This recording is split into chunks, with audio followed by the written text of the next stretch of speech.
Back at home, Billy realized with some pleasure that the other St. Louis had become his hobby. He thought about it constantly. He made time to pursue it, and he was developing expertise in an obscure field that wasn't about making money. Yes, at age 45, Billy Bustani finally had a hobby. Whatever happened, that was something to be proud of. He figured that he might know more about visiting this other St. Louis than anyone else in the world. He had no way of testing that theory because he couldn't talk about it with anyone. On a Thursday evening, a few days after the amazing night at the Sons of Rest street supper, Billy was at his sister Anita's for yet another barbecue.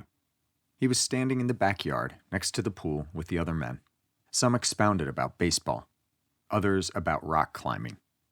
The brothers-in-law commanded rapt attention with tales of golf, daring-do, and craft beer revelations.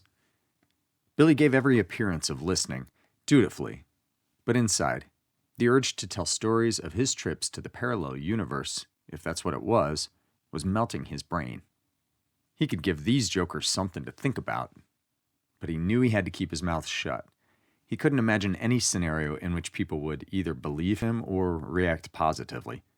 In his head, the scene played out like this. I had a really interesting time in the parallel universe a few days ago. Parallel universe? Oh yes, you haven't heard about it? I just stumbled into it by accident, and I found it to be very fascinating.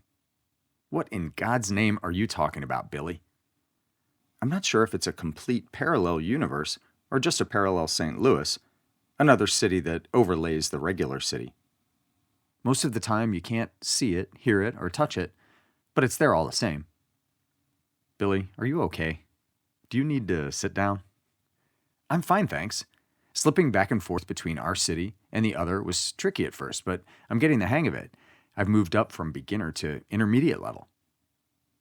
The men stare down at their drinks and shoot sideways glances at each other. A few drift away as nonchalantly as possible. I think I need a refill. Time to hit the head. Billy continues on to his dwindling audience.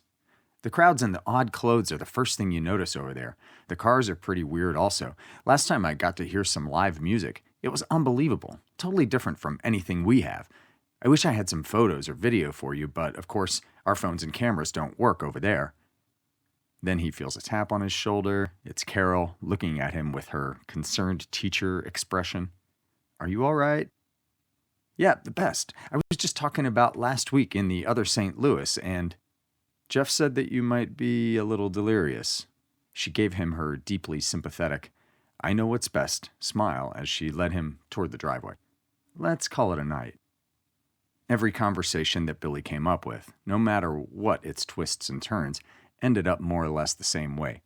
Some went further to the awkward conversation in a psychiatrist's office, with Carol expressing her grave concerns about Billy's nervous exhaustion. So he just stood there smiling at the stories about the latest craft brewery in town and its special Belgian or Czech concoctions. Then it hit him.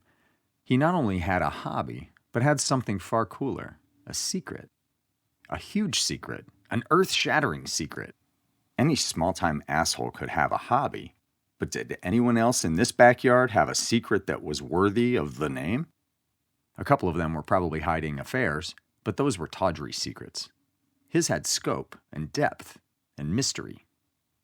Billy remembered a documentary he had watched on the History Channel one night after Carol and Meredith were asleep. Scientists from the Manhattan Project talked about their time in the New Mexico desert building the first atomic bomb. For years, they came home at night unable to breathe a word of it to their wives and families, who thought they were working on obscure, boring military engineering projects, like waterproof radios or self-repairing tank treads. Then, the day after Hiroshima, they were able to spill the beans. Though he couldn't see how it could ever come to pass, Billy relished the imaginary moment when he could tell a rapt audience about his little jaunts to the parallel universe. He would, of course, be very matter-of-fact and modest, almost reluctant, but his listeners would beg him for more and more details. The guys with the craft beer and golf stories would be reduced to silence.